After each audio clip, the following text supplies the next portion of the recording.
भारत में एक कथन बहुत ज्यादा चलता है जिसमें कहते हैं कि आपका जस्टिस है वो डिले हो सकता है, डिनाई नहीं हो सकता है।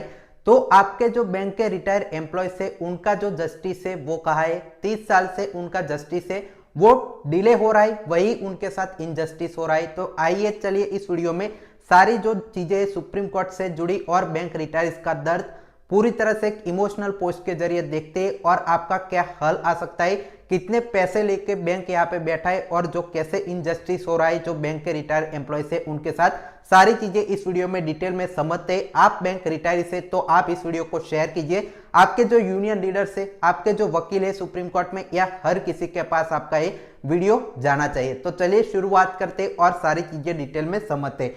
सबसे पहली बात है 4.5 लाख करोड़ का, यहाँ पे आप फिगर देख सकते हैं 4.56 लाख करोड़ रुपीस का पेंशन का फंड जो बैंक रिटायरी से उन्होंने जमा किया था 2010 से पहले, वही आपका कॉर्पस है वो इतना बन चुका है। लेकिन खुद का पैसा बैंक रिटायरी से उनको पेंशन ऑपरेशन के जरिए नहीं मिलता है। अभी जो आपके पेंशनर से जो रिटायर हुए थे 1990s के दशक में, वो जो अभी के ड्राइवर रिटायर होते हैं उनकी जितनी उनकी जो बेसिक पेंशन है वो बनती है, लेकिन उनका 30-40 सालों से ऑपरेशन नहीं हुआ, जिससे सिर्फ 4-5 हजार रुपये से उनका जो पेंशन है, बेसिक पेंशन है, वो रहा है डीए के फॉर्म में। आपकी ये जो है वो जस्टिस आपका डिले होता जा रहा है। तो ये 4.5 लाख करोड़ का खुद का पैसा बैंक वाइज यहाँ पे आप लिस्ट देख सकते हैं।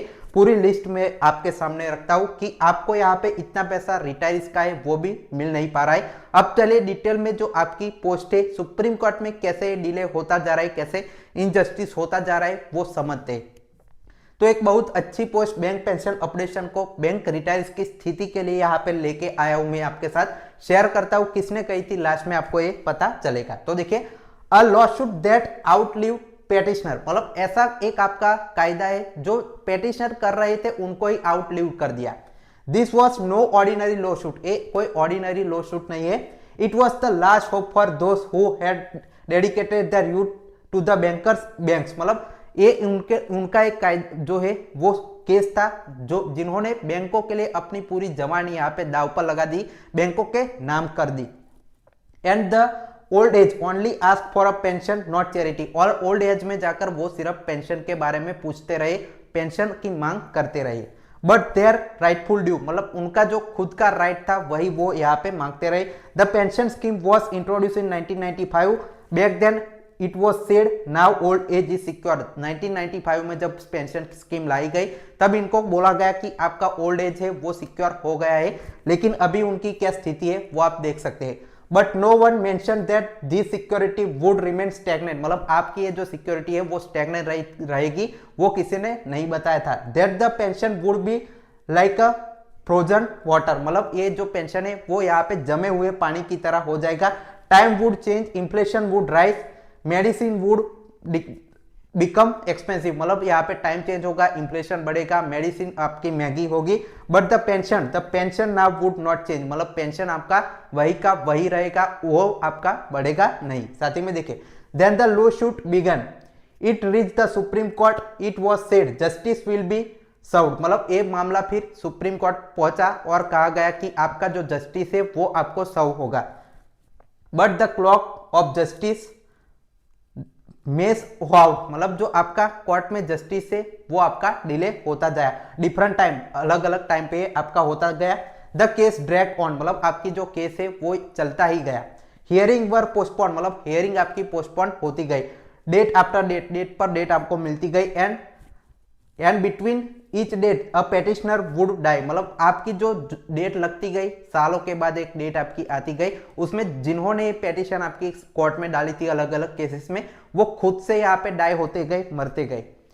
Today the situation so that almost all petitioner in this case have died, मतलब आज ऐसी सिचुएशन है कि कुछ केसेस के सारे जो पेटिशनर थे वो डाई हो चुके हैं। तो अब फैसला सुनाएंगे, जस्टिस देंगे, तो वो किसको देंगे। साथ ही में देखिए, one is perhaps still alive, मतलब कोई अगर अभी जिंदा है, और may be the next hearing even he will listed as a deceased, मतलब अभी कोई अगर जिंदा भी है तो आपका जब तक जस्टिस आएगा, नेक्स्ट हियरिंग डेट आएगी, तब तक वो भी यहाँ पे डिसीज यहाँ पे घोषित कर दिए जाएंगे। And the court will open the file and ask are the parties present, और कोर्ट यहाँ पे फाइल आपकी ओपन करेगी, पूछेगी कि आपकी पार्टी यहाँ पे प्रेजेंट है, पेटिशनर प्रेजेंट है, what kind of justice is this, एक ऐसा आपका जो जस्टिस है, this is a case where the issue is alive but those for whom everything was intended, मतलब यहाँ पे जो इशू है वो अलाइव है लेकिन बाकी लोग यहाँ पे नहीं रहे, they are dead.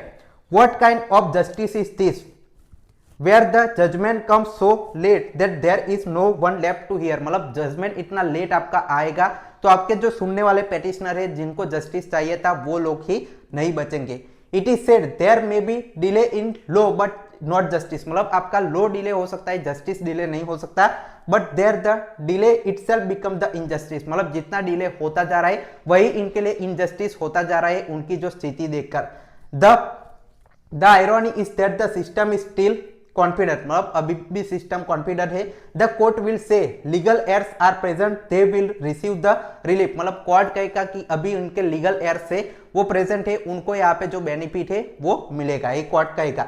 But the question is since when did pension become a inheritable asset, मतलब कब तक ये पेंशन कैसे ये इनहेरिटेबल, मतलब आपके जैसे विल ट्रांसफर होता है आपके लीगल एयर्स को, कैसे पेंशन वो बन गया, पेंशन जिसका था उनको मिलना था। The pension was a meant for that old man who stood in line outside the hospital, was for the widow who meticulously calculated her monthly EMI and medical cost, मतलब pension तो उन retire employ के लिए बना था जो hospital की line में लगेगा, और जो विडो वुमन है उनके लिए बना था जो या अपने जो मंथली EMI यहाँ पे कैलकुलेट करेगी, कब उनके जो आपका फैमिली है उनको नहीं, उनके लिए यहाँ पे बेनिफिट था। It was for that elderly person who wanted to live with dignity, मतलब एक एल्डर जो पर्सन था जो रिटायरी था उनके लिए पेंशन का हक था। Even in the heirs receive the money, it won't bring back the life of that lost in waiting, मतलब वेटिंग में जिनकी लाइफ यहाँ पे चली गई उनको आपकी जो फैमिली है उनको बेनिफिट मिल जाएगा तो वापस से उनकी लाइफ तो नहीं ला पाएंगे। अ cruel reality the pension scheme was discontinued after 2010, मतलब जो पेंशन स्कीम 2010 के बाद ये डिसकंटिन्यू हो गई थी। This means no new pensioner will be added, the existing ones are dwindling every day, मतलब 2010 के बाद ये पेंशन स्कीम तो आपकी बंद कर दी गई थी, तो सभी 2010 के पहले के रिटायर्स थे वो अब दिन बाय दिन यहाँ पे कम होते जा रहे, उनकी यहाँ पे डेथ होती जा रही। And the lawsuit is still ongoing, it seems the system has adopted A strategy, let the lawsuit drag on, the petitioner will die out on their own, this is not a justice, this is a denial of justice through delay, मतलब इन्होंने एक भी line लिखी है।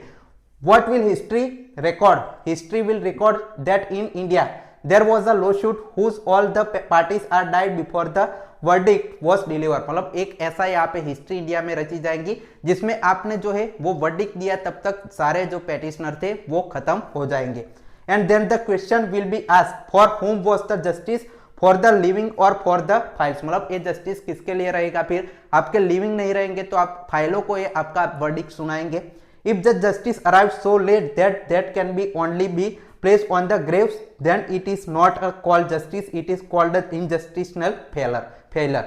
Finally, a bitter question, when the last pensioner is gone, the verdict is delivered, to whom will court say you have won? Perhaps then it will be understand that the greatest defeat of justice is not injustice, it is indifference, मतलब इन्होंने कहा है Kamlesh Chaturvedi we bankers ने, उन्होंने emotional पूरा post लिखा है जिसमें कोर्ट लास्ट में कहेगा कि आप ये केस जीत गए, लेकिन वो जीतने वाले लोग कहा थे, वो लोग कोई यहाँ पे बचेगा नहीं। तो इसके बारे में आप अपनी राय कमेंट सेक्शन में जरूर दीजिए, चैनल को सब्सक्राइब करना ना भूले और वीडियो को शेयर भी कीजिए। Final text for watching.